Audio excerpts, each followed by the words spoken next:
Krásny deň, prajem priatelia. Vítam vás pri ďalšom pokračovaní nášho videoseriálu na čaj so zeleným psom a dnes sa budeme baviť na tému, kam zmizli reklamy z pravej strany vo vyhľadávaní Google. Tak poďme na to.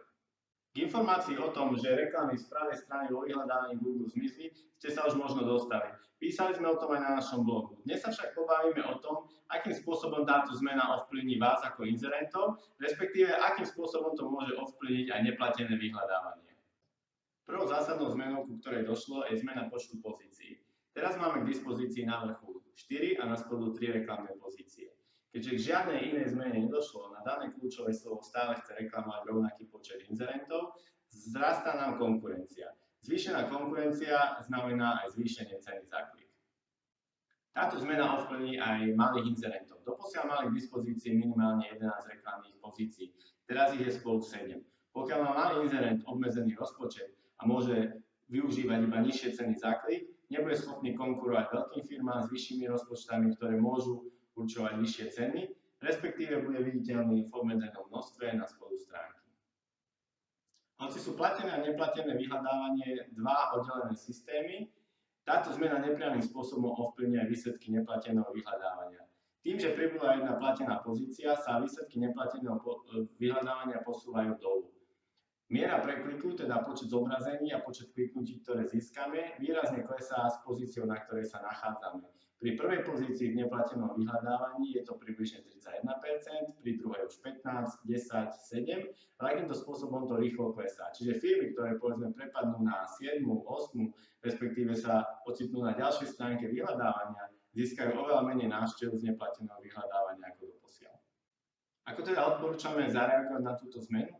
Pokiaľ podnikáte v nízkokonkurenčnom prostredí v rámci Google AdWords, nejakým zásadným spôsobom nemusíte nič meniť a tieto zmeny by vás nemali ovplyvniť. Pokiaľ však ste menší inzerent s nižším rozpočtom, prípadne to vaše prostredie je v rámci AdWords vysoko konkurenčné, odporúčame prehodnotiť vašu stratégiu.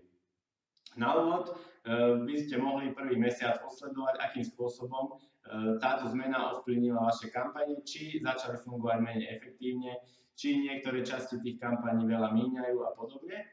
A následne na základe svojich priorít prehodnotiť, na aké skupiny, na aké reklamné kampane budete inzerovať a na ktoré nie. Máte povedzme 5-6 prioritných služieb a ďalšie 3-4 služby, na ktoré reklamujete, nie sú až tak dôležité pre vás.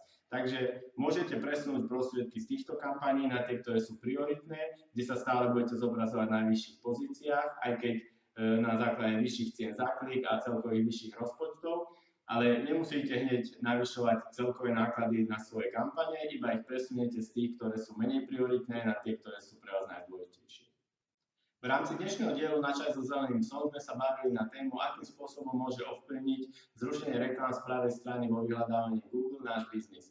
Z pohľadu platených kampaní to môže priniesť rast celkových nákladov, rast cien za klik a pokles počtu návštevníkov. Z pohľadu neplateného vyhľadávania to tiež môže priniesť pokles počtu návštevníkov kvôli posunutiu našej stránky o jednu pozíciu nižšie.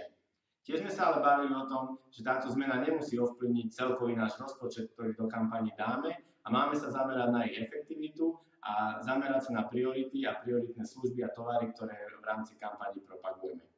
Želám vám teda veľa úspechov s vašimi kampaňami a dnes sa lúčim od zeleného čaju. Dovidenia.